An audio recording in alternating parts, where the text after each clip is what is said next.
mukawwirul laili 'alan nahar tazkiratan li ulil qulubi wal absar tabsiratan li zawil albabi wal i'tibar. Walhamdulillahilladzi nahmaduhu nasta'inuhu nastaghfiruh wa na'udzu billahi min syururi anfusina wa min sayyiati a'malina. May yahdihillahu fala mudhillalah wa may yudlilhu fala hadiyalah. Nashhadu an la ilaha illallah, nashhadu anna Muhammadan abduhu wa rasuluh, la nabiyya ba'dah amma ba'da. Kama qala Allah ta'ala azza wa jalla fi kitabihil karim, na'udzu billahi minasy syaithanir rajim. Bismillahirrahmanirrahim. Ya ayyatuhan nafsul mutmainnah, irji'i ila rabbiki radiyatan mardiyah, fadkhuli fi ibadi wadkhuli jannati al-ayah. Wa kama qala nabiyyuna Muhammad ibn Abdillah, man salaka tariqan yaltamisu fihi ilman sahalallahu bihi tariqan ilal jannah. Al-hadis sadaqallahul azim. Ibu-ibu yang saya sayangi karena Allah, alhamdulillah Allah hadirkan kita dalam majelis ini. Semoga siapapun kita yang hadir dalam majelis ini, insya Allah Allah sehatkan badan kita, Allah kuatkan jasad kita, Allah tambah ruh keimanan kita, Allah luaskan rezeki kita, Allah angkat segala masalah kita, Allah jauhkan kita dari orang-orang zalim, Allah matikan kita dalam keadaan husnul khatimah. Amin. Allahumma amin. Selanjutnya, innallaha wa malaikatahu yusalluna 'alan nabi ya ayyuhalladzina amanu sallu 'alaihi wa sallimu taslima. Salawat salam kita hadiahkan kepada baginda Nabi. Allahumma salli ala Muhammad wa ala ali Muhammad. Ibu-ibu semua sehat? Udah selesai liburannya? Belum lagi? Kali ini udah? Oh, ada yang curi start duluan ya? Oke, insyaallah. Baik ibu-ibu yang saya sayangi karena Allah, kita lanjutkan kajian kita siang hari yang berbahagia ini tentang bab tauhid. Sebenarnya hampir semua bab tauhid ini semuanya sudah kita bahas. Tapi kita sekedar mengulang-ulang lagi, maintenance kalau bahasa kita. Suara saya jelas ya? Nah, hanya maintenance aja ya, supaya kita punya tauhid yang baik. Karena saya pernah bilang seperti ini, umat Islam itu harusnya dia tidak ada sedih hati. Kalaupun bersedih dalam tahap yang wajar saja. Karena Islam ini kalau kita udah ngerti ilmunya, semuanya tuh udah beres, udah ada jawabannya. Ya, contoh, kalau seandainya kita takut akan masa depan, itu perasaan takut. Perasaan takut itu namanya khauf.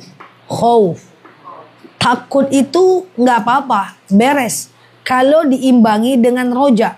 Maka dalam Islam ada namanya khauf, roja. Apa namanya? Khauf, roja. Khauf itu rasa takut, roja itu rasa harap. Diimbangi aja. Takut mati. Itu khauf, ketakutan. Imbangi dengan harapan. Apa harapannya? Harapannya mati dalam keadaan baik. Takut sakit.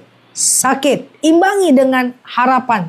Harapan bisa sakit, bisa tertunda sakitnya dengan cara kita menjaga kesehatan. Apalagi takut masa depan, kita ada konsep tawakal.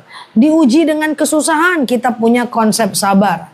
Kita lagi di bawah, kita ngerti konsep qanaah, merasa cukup dengan apa yang ada.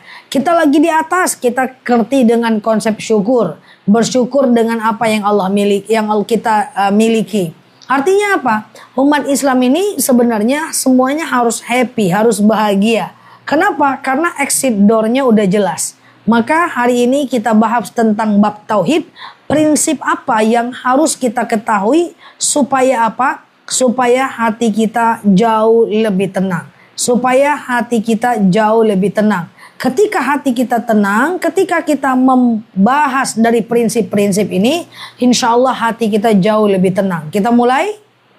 Yang pertama, ibu-ibu yang saya sayangi karena Allah, kita mesti yakin, apalagi di tahun baru Hijriah ini, bahwa Allah Subhanahu wa Ta'ala akan memaafkan serta mengampunkan semua dosa-dosa kita. Harus yakin kita, biar kita tenang. Tujuannya apa kita yakin? Tujuannya adalah supaya tauhidnya tidak bermasalah. Kita harus yakin bahwa Allah Subhanahu wa Ta'ala akan memaafkan dan mengampunkan dosa-dosa kita. Ini harus yakin 100%. Karena kalau kita tidak yakin, berarti tauhid kita bermasalah. Misalnya, kita semua punya aib, betul? Tidak ada kita yang tidak punya aib. Seandainya Allah buka aib kita, pasti kita tidak mau saling kenal satu sama lain. Ya, kita malu, kita aibnya besar, kita aibnya banyak. Kita semua punya aib. Tapi banyak yang nanya sama saya, saja dosa-dosa saya banyak. Kira-kira dosa saya itu diampuni nggak oleh Allah? Saya bilang pasti terampuni. Itu kata Allah, Innallaha yuhibbut tawwabin wa yuhibbul mutatahhirin. Allah itu suka dengan orang yang mensucikan diri dan orang-orang yang meminta maaf kepadanya. Tetapi untuk bertaubat tetap ada syarat. Ingat, Allah suka dan Allah pasti ampunkan, gak boleh ragu. Kalau kita ragu nanti tauhid kita bermasalah. Hanya saja ada cara dalam bertaubat. Masih ingat caranya? Yang pertama apa kemarin? Menyesali yang terjadi. Harus benar-benar nyesal yang terjadi. Ustazah, saya itu punya dosa. Dosa saya besar. Selagi kita menyesal, maka itu masih aman. Yang repot itu adalah berdosa dan tidak menyesal. Yang kedua, apa kemarin? Berjanji tidak akan mengulangi. Karena taubat itu per kasus. Ibu pengen taubat dengan apa dulu nih? Harus tahu kita pengen taubat dari hal apa. Contoh, kita pengen taubat dari membuka aurat. Berjanji kita tak mengulang lagi. Keluar rumah harus benar-benar nutup aurat.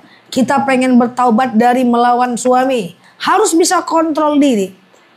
Berjanji tidak mengulang lagi. Dan kemudian mengisi hari dengan ibadah. Jadi kalau tauhidnya mau benar, harus yakin Allah Maha Pengampun semua dosa. Dosa para sahabat pada masa dulunya, calon ahli surga itu besar-besar dosanya. Ada yang pernah membunuh 99 orang. Diampunkan nggak? Diampunkan.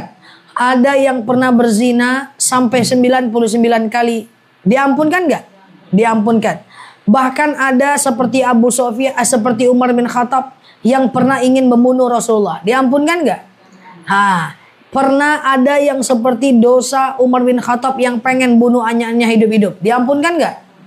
Bahkan penyembah-penyembah berhala yang pada masa Nabi, diantaranya Khalid bin Walid, akhirnya menjadi pejuang Islam. Diampunkan nggak?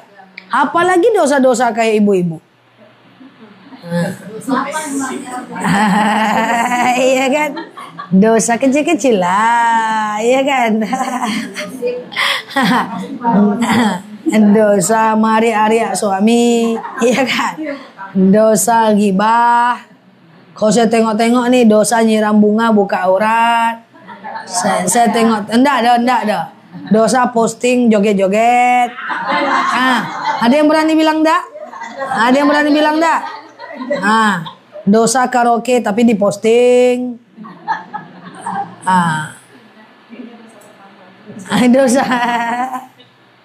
Dosa mari-ari anak, cubit-cubit anak, gitu kan? Nah itu harus ini hijrah. Harus kita bagaimana ceritanya kita itu lebih baik. Karena kedewasaan seseorang tidak tergantung pada usianya. Saya sering bilang kepada jemaah, harus menahan berbuat dosa kalau tidak mau merasakan susahnya bertaubat. Taubat itu syaratnya banyak. Seperti yang tadi saya sampaikan. Maka tidak ada salahnya kita itu menahan diri dari apapun. Saya sering bilang, tidak semua rasa sakit hati harus terbalas.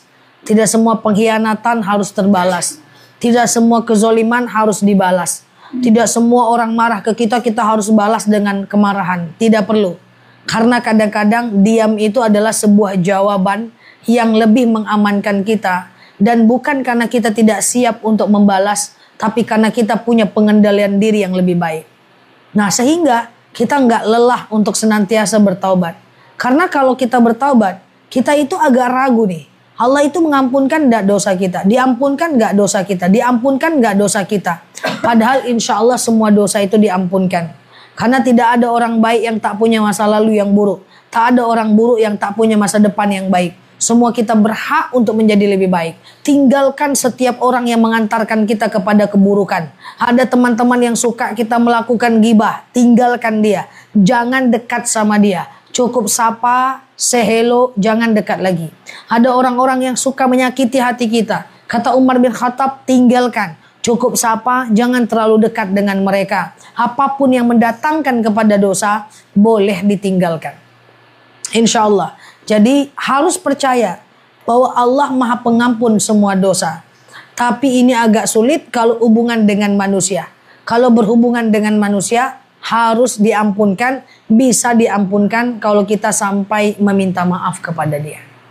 Clear sampai sini? Harus yakin. Jadi nanti harus perbanyak membaca istighfar dan kemudian memohon ampun kepada Allah atas segala dosa-dosa kita. Kalau kita nggak memohon ampun, bisa masuk surga, tapi transit dulu ke neraka. Transit ke neraka itu berat. Sehari di neraka, 1000 tahun di dunia. 1 detik di neraka, 40 tahun, 48 tahun di dunia. Nauzubillah. Dan siksa neraka itu sungguh berat. Jadi semua jemaah saya harus yakin bahwa seluruh dosa-dosa akan Allah maafkan. Insya Allah. Yang kedua, orang yang tauhidnya benar. Hah?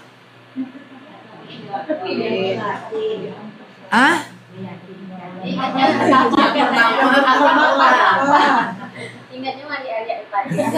Ingatnya hari-hari suami. Banyak dosa-dosa ya. Kan cara ngilangin dosa udah tahu kan? Cara ngilangin dosa apa kemarin? Supaya dosanya itu hilang. Kan tadi banyak dosa tuh.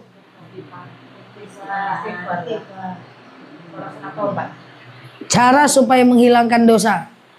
Yang pertama, ulang lagi sebentar. Coba putar-putar saya tarik. Yang pertama, kan kita catat tuh dosa-dosa kita tuh. Tadi ibu catat, saya mari-ari suami ya Allah. Saya suka gosip ya Allah. Catat kan? Supaya dosanya hilang, pertama kita tahulah istighfar pasti. Yang kedua sholat sunat taubat pasti. Yang ketiga ceramah saya di tempat kalian ini apa? Wa asbi'is sayyi'atal hasanata tamhuha. Ganti setiap dosa yang kita lakukan dengan berbuat baik. Kan gitu kan? Ya Allah, saya suka melawan suami. Sekali melawan suami, tambah dengan sedekah subuh 100.000. Ya Allah, saya suka buka aurat keluar rumah. Sekali saya buka aurat, saya tahajudnya 1 bulan 8 rakaat tidak putus. Ya Allah, saya suka cubit anak. Sekali cubit anak, saya ganti dengan saya itu melakukan sholat duha 12 rakaat 1 bulan gak putus. Ganti dengan kebaikan. Tapi maaf kalau ada di antara kita yang rasa-rasanya suka tersinggung, yang rasa-rasanya suka baper, yang rasa-rasanya suka sedih.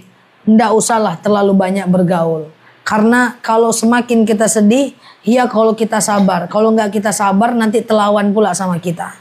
Tapi kalau kita santai, bolehlah nongkrong sana, nongkrong sini, asal ibadahnya nggak tinggal. Tapi kalau di sini saya tengok semuanya, 70% pada baper. Oke ya, yang pertama, sok tahu saja, berani ya, pulang lewat mana, baper ya, dikit-dikit, tanda izah. Nah itu ya, jadi yang baper-baper itu nggak usah banyak-banyak kawan lagi, kawan-kawan aja lah, kawan-kawan pengajian aja lah, dikit-dikit tersinggung sakit kepala, ya kan? Nah dia baper tuh repotnya bukan itu bu, baper tuh repotnya tergosipkan bu. Saya baper, Kak Leni nengok saya miring kali mukanya, sedih saya ngomong ke ibu, tergosipkan itu masalahnya. Kalau nggak tergosipkan nggak apa-apa. Ini curhat, jangan saya sembarang curhat aja. Si curhat aja siang malam. Saya baper. Kak Ima nyinggung saya. Baper saya. Saya cerita lagi sama Kak Leni. Gosip jadinya. Jadi yang suka baper-baper tuh anto-anto silah. Jangan bikin dosa lagi. Tapi kan Allah Maha Pengampun Zah. Iya. Tapi yakin gak? Nah, khawatirnya kita ndak yakin. Clear sampai sini? Yang kedua.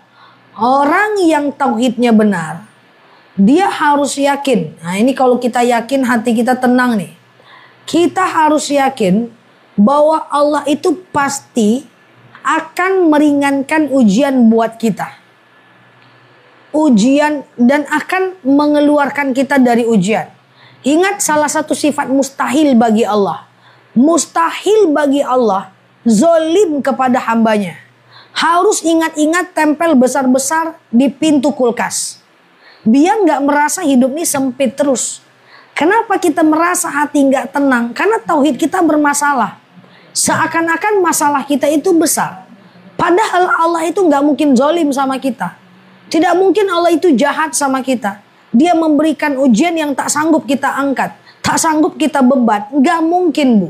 Maka saya yakin dan percaya setiap ujian yang ada sama kita, itu semuanya udah Allah takar dan udah Allah ukur. Saya ulang-ulang lagi analoginya. Coba biar masuk nih ke kepala kita nih. Saya tanya Bu, satu semester itu kuliahnya berapa lama Bu? Kalau kuliah 6 bulan.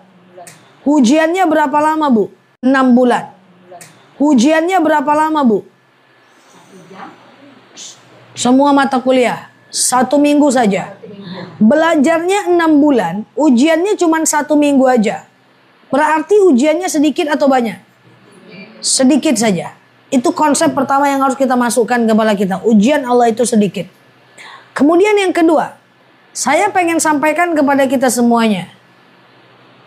Mungkin nggak seorang dosen memberikan ujian kepada mahasiswanya yang tidak sanggup dia pikul? Mungkin nggak? Nggak mungkin. Masa yang dipelajari adalah tafsir, yang ditanya adalah sejarah Islam? Kan nggak mungkin. Maka ujian yang Allah berikan kepada kita sudah pasti yang telah Allah ajarkan kepada kita. Cuman bedanya kalau ujian di sekolah diajarin dulu baru diuji. Tapi kalau ujian kehidupan diuji dulu baru kemudian kita belajar.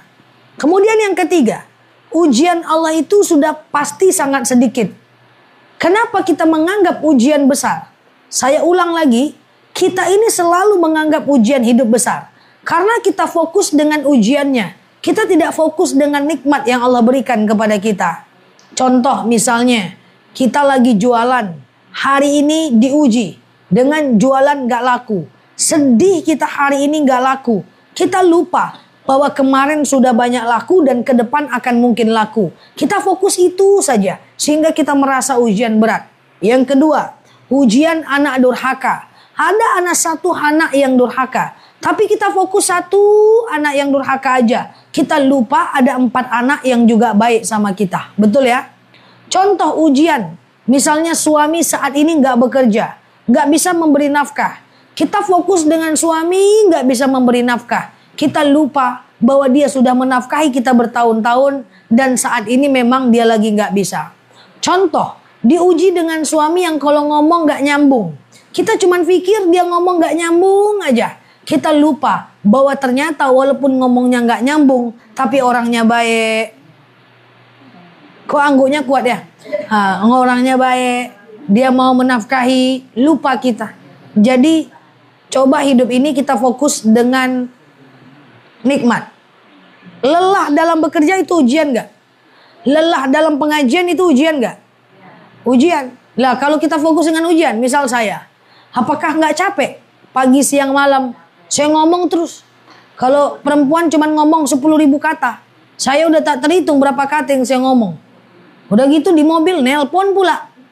Iya kan? Gak pernah lah saya diam. Lampu merah, nelpon pula. Iya kan? Sehingga apa? Sehingga kadang-kadang kan kita berpikir, aduh capek. Capek itu ujian. Tapi kita lebih fokus kepada nikmat. Nikmatnya apa? Orang diam di rumah juga capek. Kita kayak gini juga capek. Jadi semuanya capek. Udah, ini capek yang bisa dinikmati. So, insya Allah setiap ujian akan lewat. Jangan dibesar-besarkan ujian apapun yang ada dalam hati kita, dalam hidup kita. Ujian yang paling berat itu cuma ini, Bu. وَلَنَبْلُوَنَّكُمْ مِنَ الْخَوْفِ وَالْجُوعِ وَلَنَّقْسِمْ مِنَ الْأَمْوَالِ. Itu kalau ujian yang berat yaitu. Yang pertama, وَلَنَبْلُوَنَّكُمْ مِنَ الْخَوْفِ وَالْجُوعِ. Allah akan berikan kita ujian dengan rasa takut. Takut itu ujian paling berat. Misalnya diumumkan, di sini di Riau akan ada bencana global, panas sehingga menyebabkan kulit terbakar. Itu ujian paling berat. Ada nggak kayak gitu? Banjir sih sikitnya. Gitu aja banjirnya kan. Khauf, takut. Ada nggak di tempat kita ini ujian tantangan gunung meletus? Jauh. Tsunami, jauh kemana-mana. Kalau kita di sinilah ya. Waljo, lapar. Kalau sampai kelaparan kita nggak ada makan, itu baru ujian paling berat. Ada kelaparan, nggak ada uang di kantong, bisa makan? Bisa. Kan saya sudah bilang, berapa banyak kemarin orang waktu COVID, jutaan orang di PHK. Ada nggak berita masyarakat Indonesia mati kelaparan? Nggak ada. Ibu suka bilang, susah kini cari pitih. Susah kini. Hidup kok susah gini. Tapi masih makan nggak? Makan. Di rumah ada kecap nggak? Saya tadi baru cerita dengan teman saya. Wallah, baru pagi tadi. Penghasilan 300.000, penghasilan 800.000, cukup. Habis juga. Penghasilan 3 juta, habis juga. Penghasilan 10 juta, habis juga. So, apa bedanya? Kemarin saya ke dealer mobil, dia curhat. Bu Nela, ibu ustazah yang di TikTok. Apa tuh bang? Cemana hidup kita ini ustazah? Cemana apanya bang? Pertama kali aku kerja di sini 10 juta penghasilanku habis juga. 20 juta habis juga. 50 juta habis juga. Jadi menurut ustazah apa yang bagus hidup nih? Bagus 10 juta lagi bang. Nggak terlalu capek dibanding nyari 50 juta. Loh maksudnya gimana ustazah? Masa aku nggak kerja lebih rajin? Nggak kayak gitu konsepnya bang. Kalau kita mau 10 juta cukup, 20 juta berlebih, 30 juta berlebih, 50 juta sangat berlebih, jangan cepet-cepet naikin gaya hidup. Oh yojo sih ustazah, saya baru naik 20 udah langsung beli iPhone. Nah itu makanya habis ya. Bu. Jangan cepet-cepet naikin gaya hidup. Turun itu sakit. Orang hadari iya kan? Cepet-cepet naikin gaya hidup. Ngapain gitu ya? Jadi gaya hidupnya boleh pelan. Tidak perlu terlalu aneh. Cukup satu level lebih baik dibanding orang lain. Kan butuh eksistensi oke lah. Jadi jangan cepet-cepet naikin gaya hidup. Turun itu sakit. Makanya oh iya juga sih Bu. Ketika penghasilannya baru naik, coba sekarang ya. Supaya nih gak kena ujian terus. Karena nih konsep ujian masih ada yang keliru. Kemarin ada yang nanya, Ustazah iya. Saya itu bagaimana cara keluar dari ujian hutang. Hutang itu bukan ujian. Hutang itu pilihan. Coba saya tanya sama ibu-ibu. Sikit saja 2 menit. Kalau penghasilan ibu 5 juta. Pertanyaannya dipahami. Kalau penghasilan ibu 5 juta. Ibu bisa nabung 1 juta. Maka pengeluaran ibu 4 juta. Sampai sini paham? Kalau penghasilan ibu 5 juta. Ibu bisa nabung 1 juta. Sekarang saya tanya. Kalau penghasilannya 10 juta. Nabungnya berapa? 2 juta. Kali ini 2 juta. Jawablah. Pulang saya nanti. Penghasilan 5 juta. Nabung bisa 1 juta nih. Kalau penghasilan 10 juta. Nabung berapa? Hah? Iya tuh. 2 juta, 3 juta, 6 juta, 2 juta, 3 juta. Sis, 2 juta. Oh, kanai sadonya kok. Kalau nabungnya, kalau punya penghasilan 5 juta, nabung 1 juta. Ini bilang sama anak-anak nanti ini kalau ibu udah expired. Kalau penghasilan 5 juta, bisa nabung 1 juta, maka kalau penghasilan 10 juta, nabungnya 6 juta dong.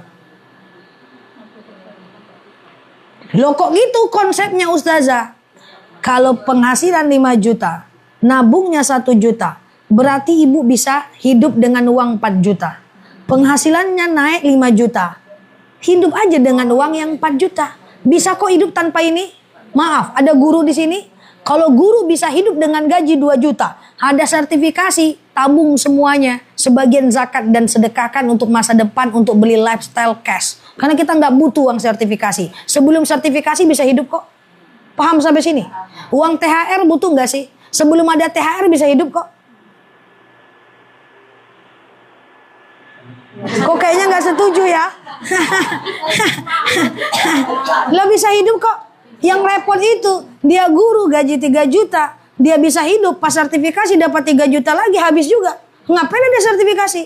Padahal 3 jutanya bisa ditabung, sehingga nanti bisa jadi zakat tabungan, bisa jadi banyak sedekah, bisa beli motor, beli mobil. Paham sampai sini? Cuman masalahnya ada penghasilan 5 juta, nabung 1 juta. Penghasilan 6 juta langsung naik ke 8 juta gaya hidupnya. Lai paham tuh mak? Nyanyi kali gaya dalam hidup nih. Oke.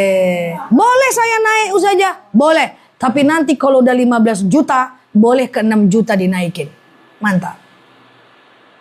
Pelan-pelan naikinnya, biar nggak jatuh-jatuh. Yang repot itu kalau terlalu cepat, jatuh, jungkil balik. Susah. Jamila jatuh miskin lagi. Nauzubillah. Ini penting ya. Karena sahabat itu biar hidupnya nggak terlalu banyak drama, sehingga kita selalu merasa diuji terus. Ustazah aku diuji nih dengan hutang. Hutang tuh bukan ujian, hutang itu pilihan kita. Ya, jadi saya pesan, bilang sama anak-anaknya, jangan cepet-cepet naikin gaya hidup. Islam itu tidak pernah menyuruh kita banyak barang, tapi menyuruh kita banyak ibadah dengan banyak uang. Kenapa banyak uang? Dengan uang sedekah, betul. Dengan uang zakat, betul. Orang uangnya 1 miliar, zakatnya 25 juta. Uangnya 10 juta, zakatnya 250 ribu. Beda nggak? Beda. So, remove mindset kita. Ya. Don't judge the people by the cover. Oke. Bahasa kampung itu ya. Supaya kita, ibaratnya kita tuh pengen ujian rezeki selesai. Dah ujian rezeki selesai. Insya Allah Allah keluarkan kita dari keterlilitan hutang, insya Allah. Amin. Nanti ujian lagi dengan manusia selesai. Sehingga kita Allah mudahkan dalam bergaul, tidak ada musuh, enak hidup kita insya Allah. Tapi yakin seandainya ada di antara kita yang terlilit hutang dan lain-lain, Allah mudahkan kita untuk bisa sembuh daripada hutang-hutang itu insya Allah. Nanti jangan dibuat lagi sehingga kita lebih lapang. Boleh naikin gaya hidup, tapi pelan-pelan saja. Boleh, tapi yang tadi jawabnya 2 juta, itu ciri-ciri kalau dapat uang banyak bakal tetap habis.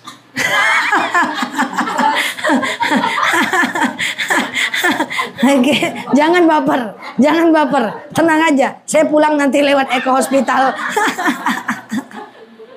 Oke, gitu ya. Nah, oke, clear ya. Kemudian yang ketiga, pertama tadi apa?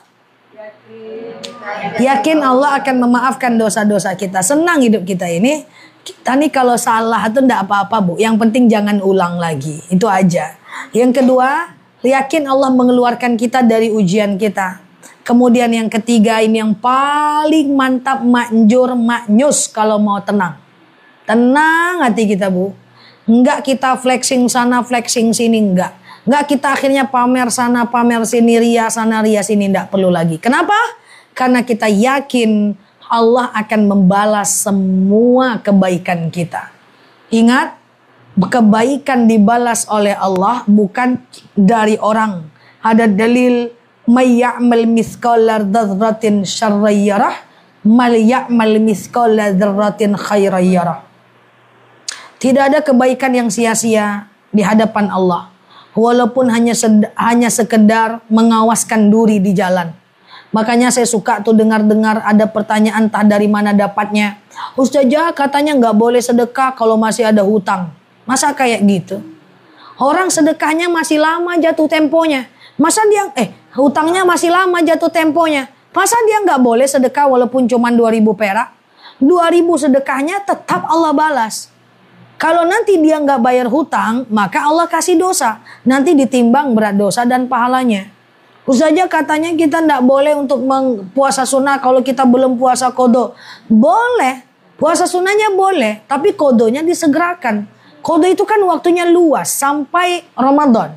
Ya tetap dinilai sebagai puasa sunnah. Dapat pahala sholat sunnah. Yang lebih repot lagi, katanya nggak boleh sholat sunnah kalau belum kodo puasa sholat seumur hidup. Kan repot. Ujung-ujungnya nggak mau orang sholat sunnah. Sibuk dengan kodo aja. Padahal kodo itu hanya kalau ingat jumlahnya.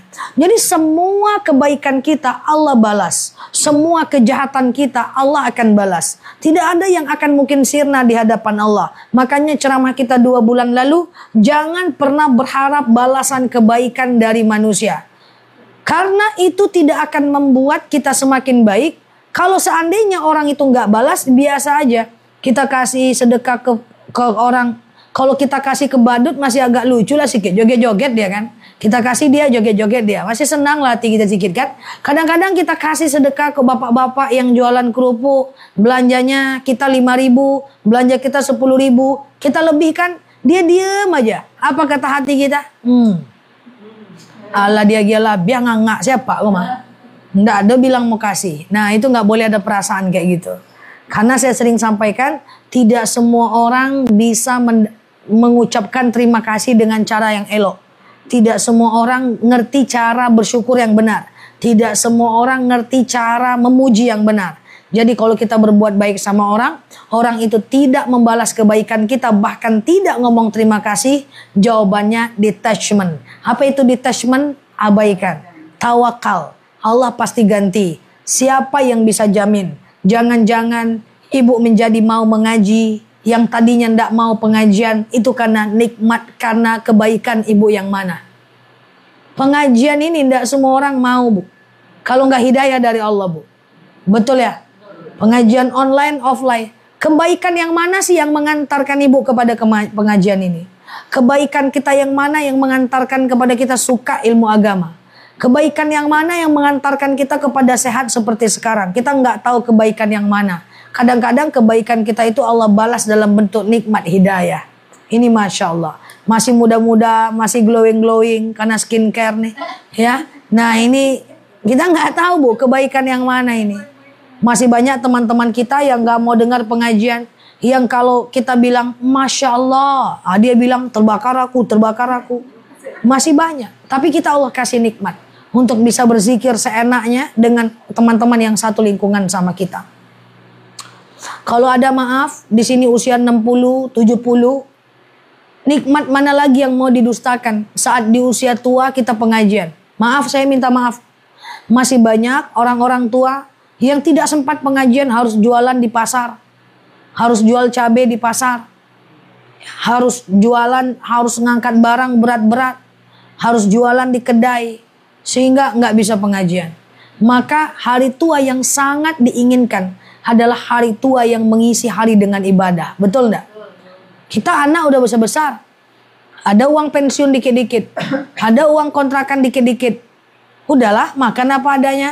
Capek duha, bawa baca Quran. Capek baca Quran, bawa tidur. Menjelang azan zuhur, bawa sholat. Habis itu lalu lo balik. Kan mantap. Itu yang kita inginkan. Ada kawan gosip bilang selebeu. Nggak bisa. Kenapa? Udah expired. Nah, fokus lagi. Nah, kan gitu kan. Nah, saya itu dia. Ya. Kemarin saya terkejut dengan kata mak saya, yang itu sering saya sampaikan, tapi mak saya menyampaikan, padahal mak saya itu tak sekolah. Mak, suntuk nggak mak? Kan sejak bapak nggak ada. Suntuk nggak mak? Apa yang mau kita suntukkan nak? Kita kan orang pengajian. Selebeu. Maksudnya apa Besti? Gini Besti kata dia kan. Ceramah lah dia. Ngapa emangnya mak? Coba jelaskan. Kan kalau mama nelfon, mak Besti kayak gitu. Apa maksudnya mak? Kan kita orang pengajian. Ngapa kita suntuk? Kan mak kan nggak kerja. Memang nggak boleh lagi kerja sama kami. Nggak jualan, nggak ngapa-ngapain. Maksud saya masih mending lah jualan. Kayak ibu-ibu yang lain yang sendiri. Ini kan mak nggak kita bolehin jualan. Nggak kita boleh ngapa-ngapain. So main juga enggak, ke mall juga enggak mau gitu kan. Akhirnya di rumah aja gitu kan. Ngapain kita suntuk? Kan kita pengajian. Slebeu kata dia gitu kan. Mak yang ngomong ya, bukan saya. Capek kita duha, bawa baca Quran kita. Udah ngantuk kita baca Quran, tidur kita lagi. Nanti azan, kita sholat kita. Habis itu makan kita nak. Habis itu ngapain lagi? Capek lalu balik. Kalau enggak capek, baca mak surat. Oh, nah itu dia. Nah jadi saya akhirnya bilang, Mak, kehidupan tua yang seperti Mama, percayalah kehidupan yang diinginkan oleh banyak orang. Jadi banyak-banyak bersyukur kita ini. Nah saya bilang, oh betul nak, betul nak, betul nak. Nah, jadi itulah kehidupan yang kita inginkan. Inilah kehidupan yang diinginkan banyak orang. Sehingga kita yakin insya Allah hati kita lebih tenang. Ibu, pengajian kayak gini kehidupan yang diinginkan banyak orang. Berapa banyak orang yang pengen ngaji tapi nggak sempat, nggak bisa karena cucu. Paham ya? Kehidupan yang seperti saya siang malam ngomong terus. Kehidupan yang diinginkan banyak orang. Yang orang mungkin tidak bisa lakukan. Sehingga kita lebih banyak bersyukur dan kita lebih banyak untuk bisa menikmati hidup sehingga tauhid kita menjadi lebih nikmat. Insya Allah ya. Semoga sehat-sehat. Yakin Allah akan mengampunin dosa. Yakin Allah akan mengeluarkan kita dari segala macam ujian. Tidak mungkin Allah zalim sama kita. Kemudian yakin bahwa Allah akan membalas setiap kebaikan kita. Wallahu a'lam bishawab. Assalamualaikum warahmatullahi wabarakatuh. Tafadhol. Ini bagaimana cara menyikapi suami yang tidak sholat? Awal nikah kan memang nggak sholat, tapi adalah meskipun bolong-bolong. Tapi lagi sini makin nggak ada sholatnya sekalipun 5 waktu. Gimana cara kita menyikapi? Ustazah, bagaimana menyikapi suami yang mana suami itu nggak sholat? Sejak awal nikah dia nggak sholat, sampai sekarang sholat 5 waktu pun dia nggak sholat. Hanya 4 yang bisa ibu lakukan. Hanya 4 saja. Yang pertama, khatibun nas biqadri ukulihim. Sampaikan dengan kemampuan bahasanya. Jadi cara ibu menyampaikan cuman sholatlah bang, gitu aja. Yuk sholat bang, gitu aja. Tidak boleh mengulangkan kalimat-kalimat yang menyakiti dia. Atau yang merasa kita paling hebat. Kalau bahasa anak gaul paling suci. Bang, ara'aital ladzi yukadzibu biddin fadzalikal ladzi yad'ul yatim wala ya'uddu ala tu'amil miskin. Dan seterusnya. Alladzina hum an salatihim, sambung bang, sambung. Sahun. Tahu nggak artinya bang? Orang pendusta agama, orang lalai bang. Terus gua harus bilang wow gitu. Nah itu tidak boleh. Jadi mengingatkan orang harus dengan tidak menyakiti. Biar saya pun ke ibu kayak gitu. Hanya mengingatkan, tidak boleh menyakiti. Suara ustazah kan besar kalau ceramah. Suaranya yang besar untuk menunjukkan takkid dan penekanan. Tapi kata-kata tidak boleh kasar. Oke? Mata ustazah kan besar karena 4. Nah, kayak gitu kan. Nah, kemudian yang kedua, kalau dia bantah, wajadilhum billati iya ahsan. Bantah dengan yang baik. Sholat aja lah ha, ribut aja. Yalah bang, aku ngomong baik-baik aja kok. Yalah, kayak gitu aja. Jangan dipaksa. Tapi kalau udahlah sholat aja lah sendiri, ribut aja. Kepalamu lah bang. Itu enggak boleh. Nah, jadi membantah itu dengan slow motion. Yang ketiga, wala taqnatu mir rahmatillah. Tidak boleh putus asa dengan rahmat Allah. Suami yang sekarang maksiat, suatu ketika bisa jadi orang yang paling taat. Betul?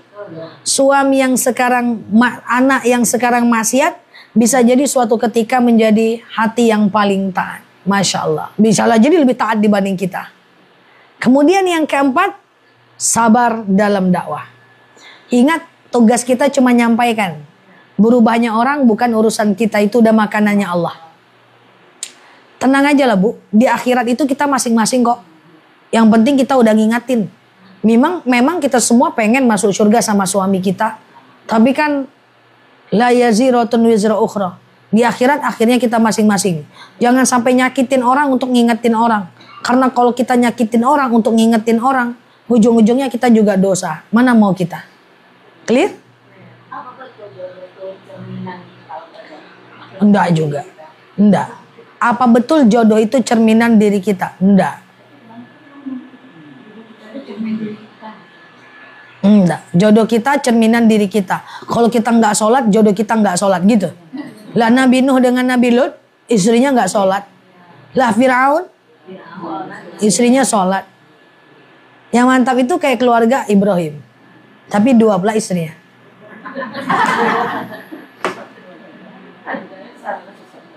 Oke. Kalau suaminya nggak sholat, terus istrinya nggak melayani karena dia nggak sholat, boleh nggak? Nggak boleh. Karena sholat nggak sholatnya dia urusan dia dengan Allah. Urusan kita melayani dia, urusan kita pula kepada Allah. Kalau Kak Leni marah, saya marah balik, saya ikut dosa nggak? Ya kan saya marah karena Kak Leni marah, tetap saya dosa. Jadi Islam ini memang mengajak kita untuk lebih slow, sabar, slow down, tenang, everything is okay. Wallahu a'lam bishawab. Oke? Tafadhol Kak. Siapa?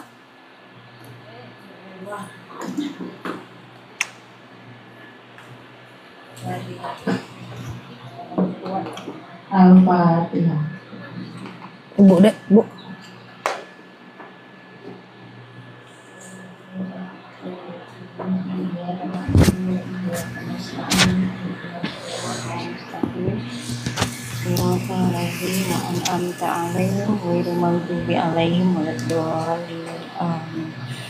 Alhamdulillahirabbil alamin wassalatu wassalamu ala asrofil anbiya'i wal mursalin wa ala alihi wa sahbihi rasulillahi ajmain.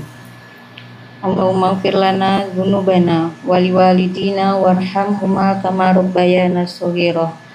Allahumma inna nas'aluka salamatan fid din wa afiyatan fil jasadina wa ziyadatan fi ilmina wa barakatan fi rizqina wa taubatan qoblal maut wa maghfiratan ba'dal maut wa rahmatan indal maut wa maghfiratan ba'dal maut. Allahumma hawwin alaina fi syakaratil maut wan najata minan nari wal afwa indal hisab.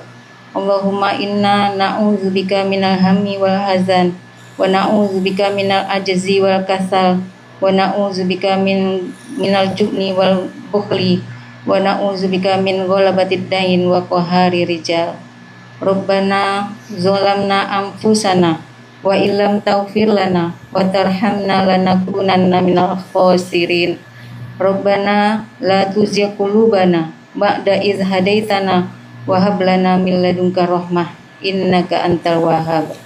Rabbana hab lana min azwajina wa dzurriyyatina qurrata a'yun waj'alna lil muttaqina imama.